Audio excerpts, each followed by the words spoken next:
कहानी में हम एक लड़के को देखते हैं जिसका नाम हिंसू था। हिंसू के पास एक स्पेशल पावर थी, वो भूतों को देख सकता था। इस बात को लेकर वो बचपन से ही परेशान रहता था और इसी वजह से उसने अपना पुराना घर भी छोड़ दिया था।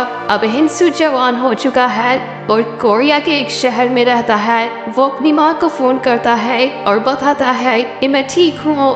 वो अपनी माँ से कहता है कि अब मुझे भूतों से डर नहीं लगता। फिर अचानक फोन कट जाता है और हिंसू के हाथ में जो लॉकेट था वो घूमने लगता है और ये लॉकेट तभी घूमता था जब इसके पास कोई पैरानॉर्मल एक्टिविटी होती थी। हिंसू एक ट्रेन में खड़ा था और उसके पास वहीं एक लड़की भी खड़ी थी और जिस भूत की वजह से उसका लॉकेट घूमा था वो भूत एक लड़की की शक्ल में उसी लड़की के पास खड़ा था। हिंसू उसे देख पा रहा था और अचानक वो उसे इग्नोर करने की कोशिश करता है। फिर उसी पल उस ट्रेन में कुछ बदमाश लड़के दाखिल होते हैं। वो हिंसू को छेड़ने लगते हैं और कहते हैं कि वो तुम ही हो ना जो भूतों को देख सकता है। और जैसे ही वहाँ खड़ा हुआ भूत ये बात सुनता है तो वो हिंसू की तरफ देखने लगता है। हिंसू हिम्मत करता है और उन लड़कों से अपनी जान छुड़वाता है और इसके बाद ट्रेन बिल्कुल खाली हो जाती है। वहाँ पर हिंसू और उस भूत के सिवा कोई नहीं था। अब वो लड़की नुमा भूत हिंसू को डराने की कोशिश करने लगता है, लेकिन हिंसू हिम्मत करता है और वहाँ से अपने घर आ जाता है। पर वो भूत उसका पीछा नहीं छोड़ता और उसके पीछे पीछे उसके घर तक आ जाता है। अब वो आत्मा हिंसू को कहती है, मेरी एक ख्वाहिश है जो तुम्हें किसी भी सूरत पूरी करनी होगी। इसके बाद हम इस कहानी का एक और पहलू देखते हैं। जिस शक्ल में वो भूत आया था पुलिस को एक गड्ढे से उसी लड़की की शक्ल की लाश मिली थी। उसी पल वो आत्मा भी वहीं पर थी जो अपनी लाश को देखकर रोने लगती है। उस पल हिंसू भी वहीं पर था। वो पुलिस की गाड़ी में बैठा हुआ था और वो उस आत्मा के रोने की आवाज सुन पा रहा था। हिंसू इन भूतों से तंग आ चुका था। वो किसी भी कीमत पर इनसे छुटकारा पाना चाहता था। वो सोचता है कि उसे ये शहर छोड़ देना चाहिए।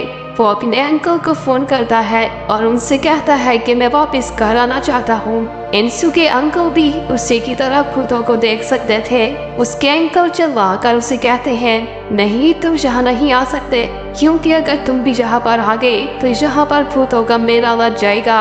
हिंसू ने कहता है कि मैं इन भूतों से तंग आ चुका हूँ, मैं इनसे अपनी जान छुड़वाना चाहता हूँ। तब इसके अंकल इसे कहते हैं कि तुम उनकी ख्वाहिशों को पूरा करते हो, इसीलिए वो तुम्हारे पीछे आते हैं। वो इसे कहते हैं कि अगर तुम सच में इन भूतों से पीछा छुड़वाना चाहते हो तो तुम्हें इन भूतों को इग्नोर करना होगा।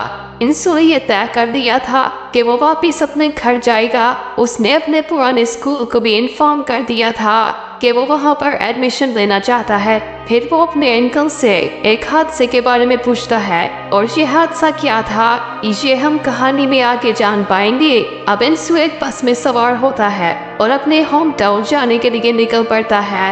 रास्ते में जब बस एक स्टॉप पर रुकती है तो वहाँ इसकी नजर एक खूबसूरत लड़की पर पड़ती है। वो लड़की एक भूत थी और हिंसू से इग्नोर करने की कोशिश करता है, पर वो इस कदर हसीन थी कि हिंसू चाहकर भी उसे इग्नोर नहीं कर पाता और उसकी तरफ देखने लगता है।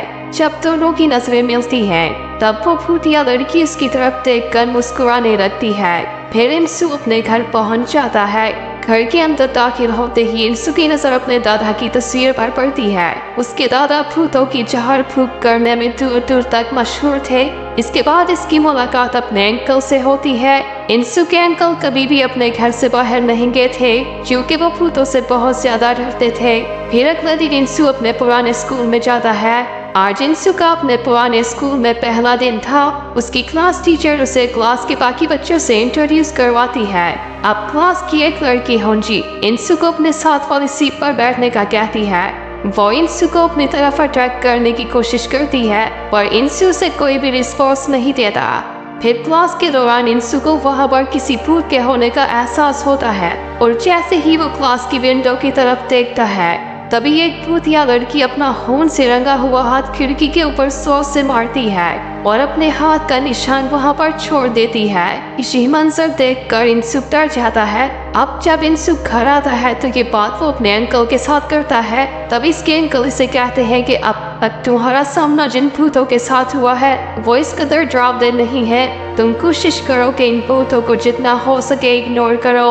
फिर अगले दिन जब इंसु स्कूल जा रहा था तो रास्ते में उसकी नजर एक पेड़ के नीचे बैठी हुई औरत पर पड़ती है। उस औरत के पास एक कुत्ता भी बैठा हुआ था। इंसु देख कर रुक जाता है और उन दोनों का स्केच बनाने लगता है। इसी दौरान वहाँ पर उसी बस स्टॉप वाली लड़की का भूत आता है। इस भूत या लड़की का नाम किम था। वो इंसु का स्केच देखकर कहती है कि तुम बहुत अच्छा स्केच बना लेते हो। इंसु उसकी ये बात सुनकर उसे इग्नोर करने की कोशिश करता है और फिर भी किम उसके पास बैठ जाती है। वो इसे कहती है कि पेड़ के नीचे बैठी हुई औरत अंधी है और उसके पास बैठा हुआ कुत्ता उसका गाइड है। असल में ये कुत्ता एक भूत था। इंसु ने स्केच में इस कुत्ते को विड्रॉ किया था। तभी वहाँ पर दो लड़के हनी और बनी आते हैं। वो इंसु का स्केच देखते हैं और फिर उसे कहते हैं पेड़ के नीचे तो कोई कुत्ता नहीं बैठा हुआ, फिर तुमने इस स्केच में क्यों कुत्ते की तस्वीर बनाई है। ये दोनों लड़के इंसु के क्लास फेलोज थे। ये दोनों लड़के क्लास के जाने माने बुलीज थे।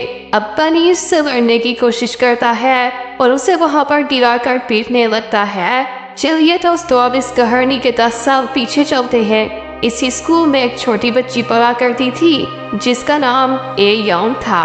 वो अचानक स्कूल से गायब हो गई थी, लेकिन छोटा इंसु क्लास टीचर को जाकर कहता है ए यौन मुझसे बातें कर रही है। वो मुझे बार बार कह रही है कि मैं पानी के अंदर सांस नहीं ले पा रही, लेकिन टीचर उसकी बात का यकीन नहीं करती। टीचर इसे कहती है कि ये तुम्हारा वहम होगा, ऐसा पॉसिबल नहीं है। इंसु टीचर को अपनी बात पर यकीन दिलाने की बड़ी कोशिश करता है, पर कोई भी उसकी बात पर यकीन करने को तैयार नहीं था।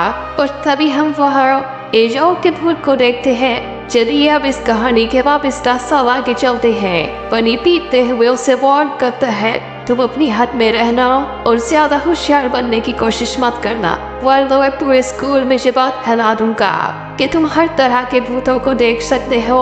क्योंकि बनी इंसु का ये सीक्रेट जान चुका था। फिर इसकी क्लास की एक और लड़की संगीत जो अपने घर पर थी, उसे अब तक घर पर किसी की मौजूदगी का एहसास होता है। तभी उसकी नजर वहाँ पर लटके एक काले शॉपर पर पड़ती है जिससे टिप टिप खून टपक रहा था। जो ही वो उसके पास जाती है तो शॉपर फट जाता है और शॉपर का सारा खून छलक कर सुंगी के चेहरे पर गिर जाता है।